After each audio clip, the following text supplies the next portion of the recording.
আমি কি ভাবোঁ জানে, ল'ৰা ছোৱালীবোৰ কেতিয়া আমাৰ পৰা মানে অকণমান আঁতৰি থাকক, আমি শান্তি পাওঁ। কিন্তু সেই শান্তি আমি কেতিয়াও নাপাওঁ। ল'ৰা ছোৱালী আঁতৰ হ'লে আমি কষ্টহে পাওঁ। ফাইনেলি এই দিনটো আহি গ'ল। এইখিনি ৰেডি কৰিছোঁ। অহা কাইলৈ আৰিয়া স্কুল যাব।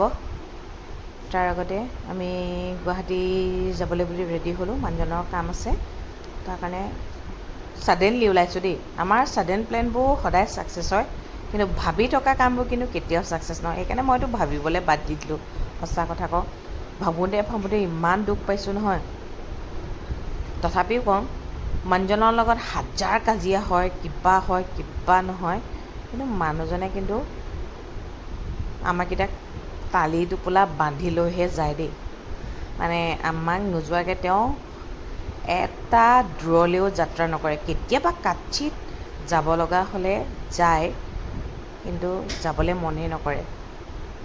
আৰিয়াক এৰি, মোক এৰি বুলি ক'লে মানুহে প্ৰেম এতিয়াও আছেনে? প্ৰেম যাৰ আছে সদায় থাকিব, যাৰ নাই কেতিয়াও নাথাকে, হয় নহয়?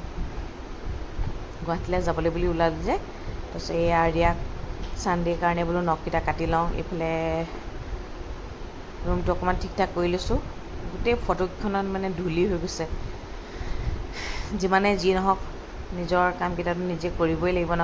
মই সদায় মানে কি জানে, চুলি ধোৱা দিনাখনে মোৰ কাম ঢেৰ ওলায়, কিন্তু উপায়তো নাই। আজি মই চাকি জ্বলাবলৈ নায়ে যোৱা। মা বহুত টাইম পূজা কৰে যে, নায়ে যোৱা। এইফালে আৰিয়া আকৌ বিছনাখন পাৰিবলৈ টাইমত বহুত আমনি কৰে, কি ক'ম আৰু। এইফালে তাইকো গাটো ধুৱাই দিলোঁ সোনকালে। আমাৰ আৰিয়া এটা স্বভাৱ ভাল, কি জানে, গা নুধুওঁ বুলি কেতিয়াও নকয় কিন্তু দেই। গা চা ধুৱাই তাই কাপোৰখিনি পিন্ধাই দিলোঁ। গুৱাহাটীলৈ যাম যে, নগ'লেও হয়, কিন্তু তথাপিও গৈছোঁ। আমাৰ লগত কোন কোন গৈছে জানেনে? ছাৰপ্ৰাইজ! আমি তিনিটা, লগতে আমাৰ ডাঙৰ বাইদেউ আৰু ভিনদেউ।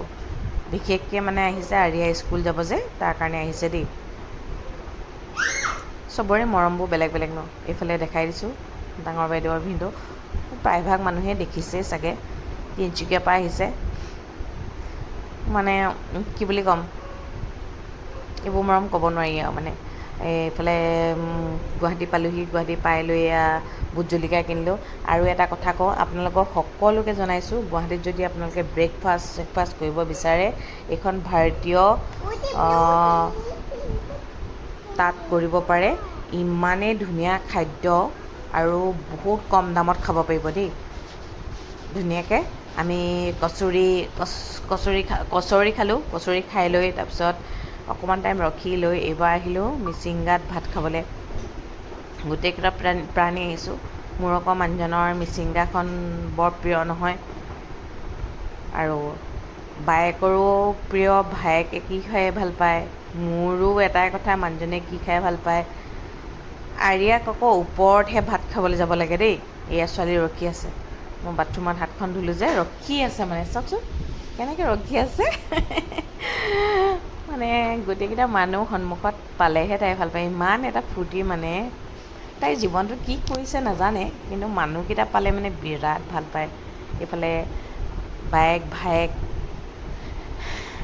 মিচিংগাখন দেখাই দিছোঁ। আমি বিয়াৰ আগৰ পৰাই কিন্তু মিচিংগাত ভাত খাইছোঁ। এতিয়া আমাৰ আৰিয়াও জন্ম হৈ গ'ল দেই।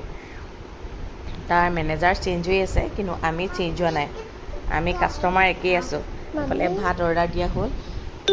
আমি পৰ্ক থালি দিলোঁ, বায়ে দিলে লোকেল চিকেন। তাৰপিছত আৰিয়াটো ভাত দালিয়ে প্ৰিয়। সেয়া ভাত দালি খাইছে।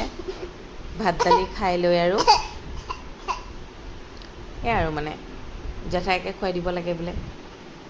জেঠাইকে খুৱাইও দিছে দেই। তাৰপিছত ঘৰলৈ বুলি ৰাওনা হ'লোঁ আৰু। আকৌ অহা কাইলৈৰ পৰাতো আৰিয়াৰ যাত্ৰা আৰম্ভ হ'ব। বহুত চিন্তা আছে জানেনে, বহুত চিন্তা আছে। কিমান চিন্তা আছে মই ক'ব নোৱাৰোঁ। এজনী মাকৰ কিমান দুখ হয়, ল'ৰা ছোৱালী স্কুল যাব বুলি ক'লে বহুত চিন্তা দুখ চব ন। এই আৰু ঘৰলৈ বুলি যাত্ৰা আৰম্ভ কৰিলোঁ। ঘৰ আহি পাইছোঁ, ছোৱালীক বোলে কিবা লাগে, এয়া ভিডিঅ' দেখাইছে। তাৰপিছত দেউতাক আছে ব্যস্ত তামোলত, ছোৱালীয়ে নিজৰ কামত ব্যস্ত, মই নিজৰ কামত ব্যস্ত।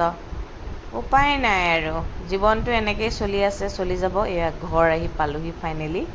গোটেইকেইটা মানুহ যেনেকৈ গৈছিলোঁ ভগৱানক বহুত বহুত ধন্যবাদ।